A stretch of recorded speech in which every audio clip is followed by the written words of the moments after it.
Assalamualaikum warahmatullahi wabarakatuh. Madayaw, maayong adlaw kaninyong tanan. Magandang araw sa inyong lahat. Unahin ko po muna ang aking mga pagpapasalamat. Una po sa ating Governor Mujib Hataman. Maraming salamat po. At sa kanyang mga kasamahan sa Basilan Unity Party dahil pinahiram nila ako ng entablado, ng mikropono, ng kuryente para ako makabigay ng mensahe sa inyo ngayong hapon na ito at para makasama ko kayong lahat. So ayun mga kababayan, ngayong araw po ay nasa Basilan po si VP Sara Duterte, kasama niya po si Senador Robin Padilla at si Senadora Amy Marcos, mga kababayan, no? At nag-attend po sila doon sa proclamation rally ng BUP or Basilan Unity Party, no? Sa pangunguna po ni Governor Mujib Hataman, mga kababayan. So sila po yung local party po doon, no? Or local candidates ng Team Duterte doon po sa province ng Basilan, no? Doon po sa Isabela City yung proclamation rally ginanap, mga kababayan, ngayong araw. At kahit po malakas ang ulan ay hindi po nagpapatinag tong si VP Sara, no? Talagang the show must go on at dinumog pa rin po, no, si VP Sara ng mga tao kahit na basang-basa na po sila sa ulan. Ayan, todo ang suporta po nila kay VP Sara Duterte. At ayan, panoorin po natin mga kababayan at pakinggan itong speech po ni VP Sara doon po sa Basilan, mga kababayan. Nandito kami ni Senator Robin Padilla para ikampanya ang 10 senador. Diretso ang boto, block voting. Senator Bato de la Rosa, Senator Bongo, Senator Jimmy Bondoc, Senator Raul Lambino, Senator J.V. Hinlo, Senator Philip Salvador, Senator Rodante Marcoleta, Senator Vic Rodriguez, Senator Apollo Kibuloy at Senator Richard Mata. At nandito din, pang-11, ang ating Senator Amy Marcos. Napakalaki ng pagpapasalamat ko kay Senator Amy Marcos sa binuksan niyang investigasyon sa pagkidnap kay dating Pangulong Rodrigo Duterte. Marami sa ebidensya na nakuha niya doon sa investigasyon ay nagamit namin sa aming i-file na petition doon sa ICC, sa korte.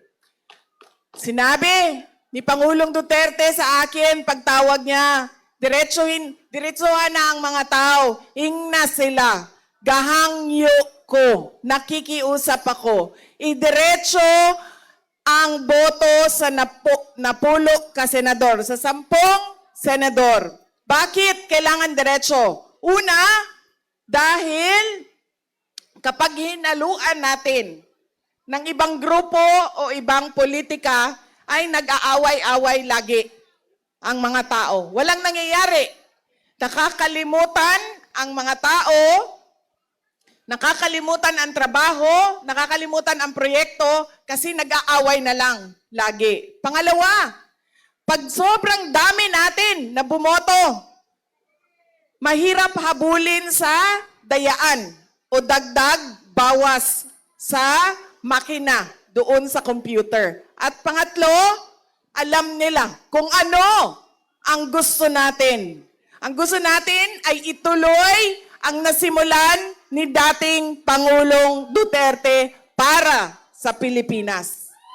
Kaya dapat diretso ang boto natin sa 10 at tayo ay binigyan ng karapatan na bumoto ng 12 at nandyan pa si Senator Amy Marcos. Ibalik natin sa Senado dahil hindi pa tapos ang investigasyon.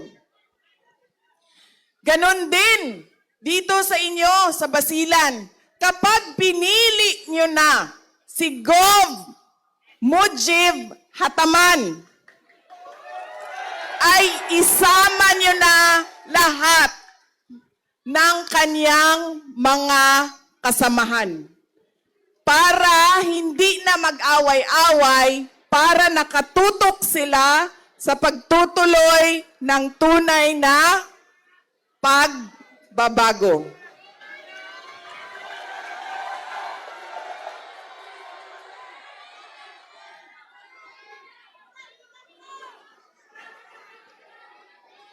Ang laki nga.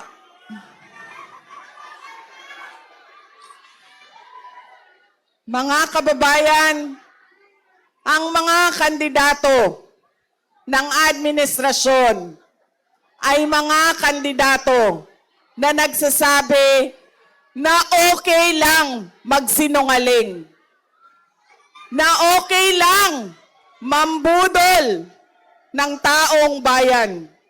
Ito ang mga kandidato na nagsasabi na okay lang kidnapin si dating Pangulong Duterte.